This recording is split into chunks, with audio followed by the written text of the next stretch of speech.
Perkenalkan, nama saya Elencia Sadai Saketa dengan NIM 2214201051. Mahasiswi dari Universitas Pembangunan Indonesia Manado, kelas A2 semester 1, Fakultas Keperawatan, Program Studi Ilmu Keperawatan.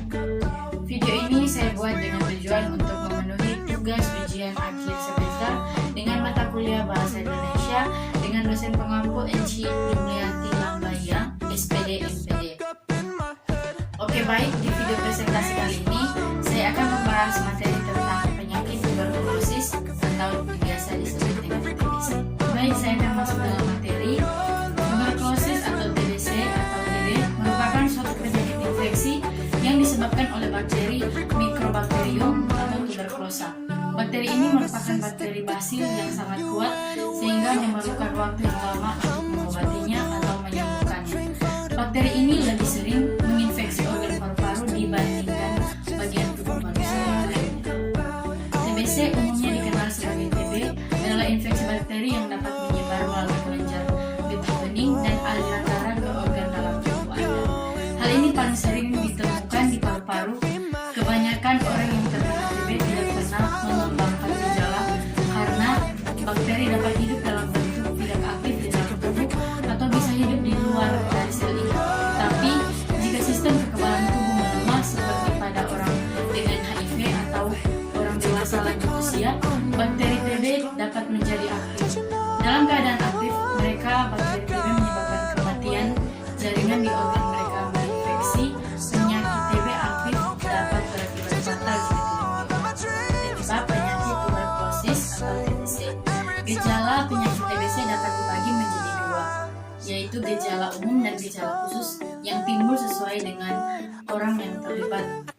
Gambaran secara klinis tidak terlalu khas, terutama pada kasus baru, sehingga cukup sulit untuk menegakkan gejala yang pertama, yaitu gejala sistemik atau utama. Demam tidak terlalu tinggi yang berlangsung lama, biasanya dirasakan malam hari disertai keringat malam. Kadang-kadang serangan demam seperti influenza dan bersifat hilang timbul. Penurunan nafsu makan dan berat badan, batuk-batuk selama lebih dari 3 minggu dapat disertai dengan darah. Perasaan tidak enak atau malaise, lemah. Yang kedua, gejala khusus. Tergantung dari organ tubuh mana yang terkena, bila terjadi sumbatan sebagian bronkus atau saluran yang menuju ke paru-paru akibat penekanan kelenjar getah bening yang membesar, akan menimbulkan suara heni, suara nafas melemah disertai dengan sesak. Kalau ada cairan di rongga pleura atau pembungkus paru-paru, dapat disertai dengan keluhan sakit dada. Bila mengenai tulang, maka akan terjadi gejala seperti infeksi tulang yang di atasnya. Pada muara ini akan keluar cairan nanah. Pada anak-anak dapat mengenai otak atau lapisan pembungkus otak dan disebut sebagai meningitis atau radang selaput otak. Gejalanya adalah demam tinggi, adanya penurunan kesadaran, dan kejang-kejang. Penyakit TBC yaitu disebabkan oleh bakteri Mycobacterium atau tuberkulosis.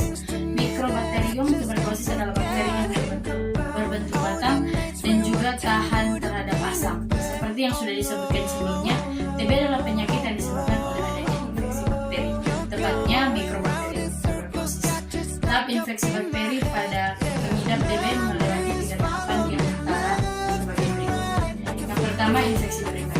Tahap ini terjadi saat udara yang mengandung bakteri penyebab TB terhirup oleh hidung yang atau mulut hingga masuk menuju paru-paru dan bronkial. Yang kedua, infeksi laten. Ketika bakteri mulai berkembang, sistem imun akan melakukan perlawanan. Ketika sistem imun berhasil melawannya, maka bakteri akan tertidur dan tidak aktif menginfeksi, sehingga orang yang terinfeksi tidak akan merasakan gejala apapun. Ketiga, infeksi aktif. Sebaliknya, saat imun tubuh tidak berhasil melawan bakteri yang masuk dan berkembang biak, maka bakteri akan bebas menyerang sel-sel sehat pada paru-paru. Kondisi ini akan membuat pengidapnya merasakan gejala.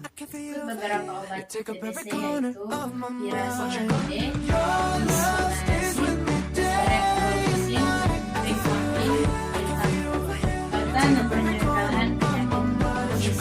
Meski berisiko fatal, namun TB adalah penyakit yang masih bisa disembuhkan asalkan melalui penanganan secara tepat. Biasanya dokter akan menganjurkan pengidap TB paru untuk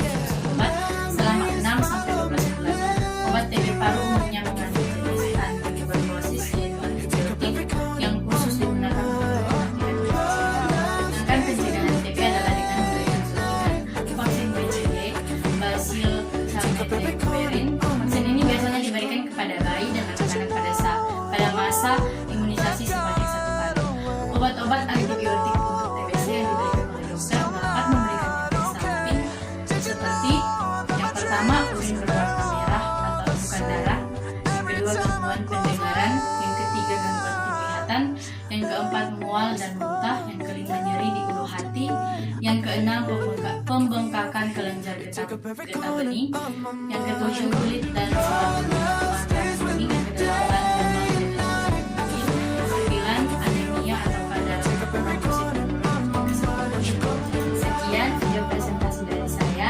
Jika ada kesalahan atau salah kata, saya mohon maaf. Shalom. Assalamualaikum warahmatullahi wabarakatuh. Selamat datang di Universitas Pembangunan Indonesia Manado yang terletak di bahu Jalan Walter Mungin Sidi. Universitas Pembangunan Indonesia Manado terdiri dari 6 fakultas dan 8 program studi. Salah satunya yaitu Fakultas Keperawatan yang terdiri dari 2 program studi. Yang pertama program studi ilmu keperawatan, yang kedua program studi profesi nurse. Bagi teman-teman yang masih ragu dan masih takut mau masuk di kampus mana, mari juga bergabung bersama kami di keluarga besar Universitas Pembangunan Indonesia Manado. Apalagi yang ingin menjadi perawat handal dan ingin menjadi perawat yang terkemuka, yang memiliki skill, marilah bergabung bersama kami di keluarga besar UNPI Fakultas Keperawatan, karena Fakultas Keperawatan sudah terakreditasi B, begitu juga dengan jurusan dan fakultas yang lain. Dan sebagai informasi tambahan, di Universitas Pembangunan Indonesia Manado untuk Fakultas Keperawatan sudah menyediakan internship ke Jepang. Bagi teman-teman yang ingin niat pergi ke Jepang atau yang ingin melihat Jepang itu seperti apa, atau ingin menambah wawasan ke Jepang seperti apa, marilah bergabung bersama kami di keluarga besar Fakultas Keperawatan Universitas Pembangunan Indonesia Manado.